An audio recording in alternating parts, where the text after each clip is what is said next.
ये भी vote bank politics ही हुई फिर तो। मंडल कमंडल करने की कोशिश, ये भी वोट बैंक पॉलिटिक्स है।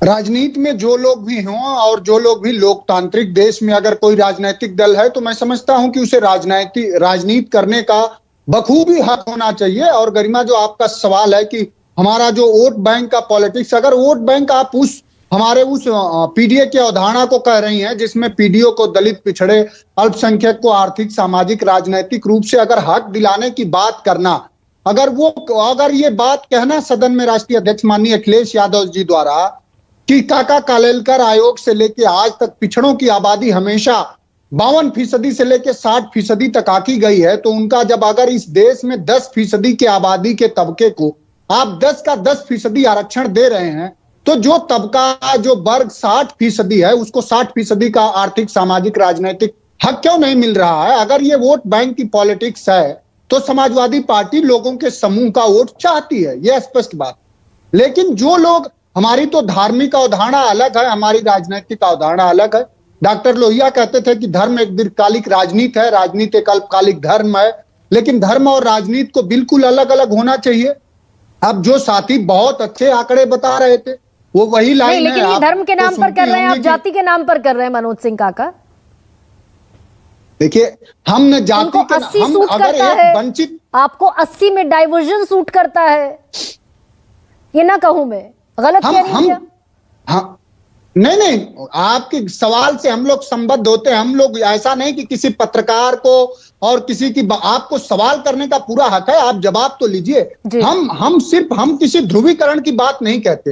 हम ये पूछना चाहते हैं कि देश में 56 केंद्रीय विश्वविद्यालय है, जो तबका 80% आबादी का है, उसको उसमें प्रोफेसर, कुलपति, असिस्टेंट प्रोफेसर या परीक्षा नियंत्रक क्यों नहीं बनाया गया? हमारा ये सवाल है कि लेटरल एंट्री से जब इंजीनियर बनाए गए तो दलित, आदिवासी और पिछड़े वर्ग के लोगों को क्यों नहीं बनाया गया? हाँ। और जो साथी बता रहे हैं कि इतना भारत बदल गया है, आपने इस देश के सदन में जो सरकार ने ही आंकड़े दिए कि जब सरकार से पूछा गया कि विगत 10 सालों में आपने 2 करोड़ रोजगार प्रति साल का वादा किया था, वो किसी दूसरे के मुंह से नहीं निकला था, उसी नरेंद्र मोदी जी के मुंह से निकला था। एक रैली में नहीं निकला था, अनेकों रैलियों में निकला था। नहीं, लेकिन आज जिस जातिगत आरक्षण की बात कर रहे हैं आप, मनोज सिंह काका, एक और सवाल सुन लीजिए। आप जातिगत कास्ट सर्वे की बात कर रहे हैं, कास्ट सेंसस की बात कर रहे हैं, लेकिन आपके सर्वा मुलायम सिंह यादव भी रहे ना केंद्रीय सरकारों में, केंद्र की बड़े बड़े ओहदों पर रहे, कांग्रेस की सरकार थी जी, तब क्यों नहीं हुआ कास्ट सेंसस? हाँ,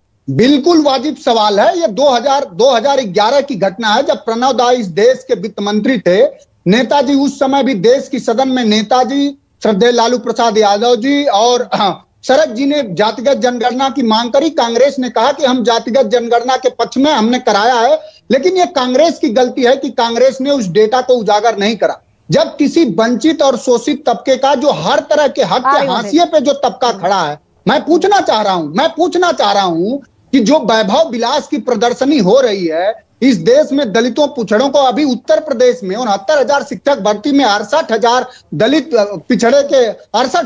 पिछड़े वर्ग से आने वाले लड़के 2 साल से इसी सर्दियों में पड़े हैं, उनको लाठियां दी जाती हैं। तो जब कोई वर्ग, कोई तबका अपना हक मांग दे तो उसको बीजेपी को बेचैन क्यों कर देता है? और नेताजी हमेशा जातिगत जनगणना के पक्ष में, ये सवाल हमेशा, मैं खत्म कर रहा हूं, मैं हमेशा, समाजवादी पार्टी हमेशा से उसके पक्ष में रही है। नेताजी ने भी अनेकों बार कांग्रेस से सरकार में रहते हुए भी कहा है, और कांग्रेस ने उस समय कहा कि हम डेटा उजागर करेंगे, कांग्रेस ने नहीं करा।